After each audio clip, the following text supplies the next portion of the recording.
Here's the consensus on Juliette Has a Gun's fine fragrance. Based on my analysis of 100 consumer reviews, I've put together a word cloud. The bigger the word or phrase appears in the cloud, the more wearers who mentioned it in their reviews of this fragrance.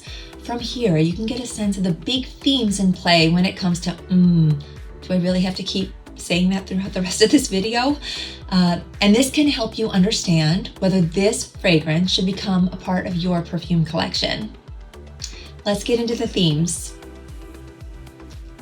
There's a lot going on in this fragrance. Many notes, many olfactive families. It's almost like a kitchen sink scent. Actually, it seems quite perfumistic, which is different from other Juliette Has a Gun fragrances that are centered around a clear theme or ingredient and backed in the signature Juliette Has a Gun ambroxan musk. I don't mind the wear. It's nice and enjoyable, but I don't really feel connected to it. Doesn't really make me feel anything. You'll notice how in my other reviews of Juliette Has a Gun fragrances in particular, my word cloud would reveal fragrance personalities like warm, cozy, sensual, fresh, uplifting, etc. But that is not happening in this fragrance. Instead, reviewers are just picking out the fragrance notes that are most prevalent to them.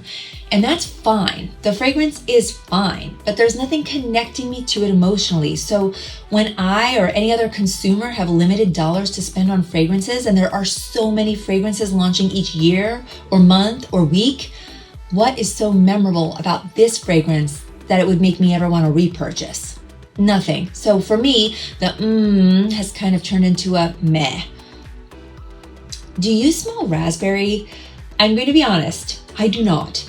I know I'm not the only person who's anosmic to the raspberry in this fragrance based on the reviews that I read, but that might be okay considering how so many reviewers are getting an unpleasant medicinal vibe from the way that the red fruit is interacting with the patchouli in this fragrance.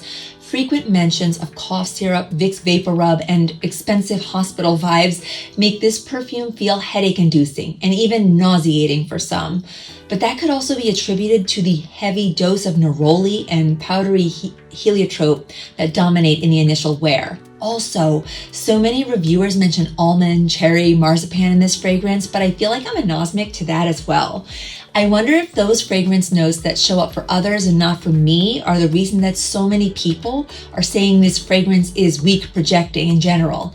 Let this serve as a fair warning. Many people perceive this fragrance in different ways. It is not a safe blind buy.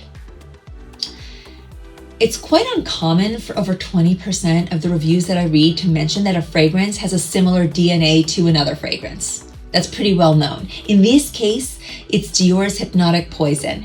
Reviewers are calling out that is like hypnotic poison. Light. Makes a good daytime fragrance, while Hypnotic Poison is more suitable for night out wear.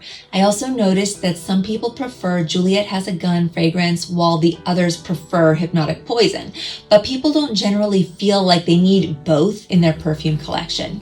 So I think this fragrance is fine, pleasant enough, long-lasting, pretty, but my big problem with it is that it has no soul to me. It doesn't speak to me or make me feel anything, and that's so not typical. I'm not connected to it. I don't plan on purchasing it, especially when there are other Juliette Has a Gun fragrances that do a great job in delivering a unique, innovative fragrance ID. Hope this review helped you get a better sense of whether is right for you. Thanks for watching.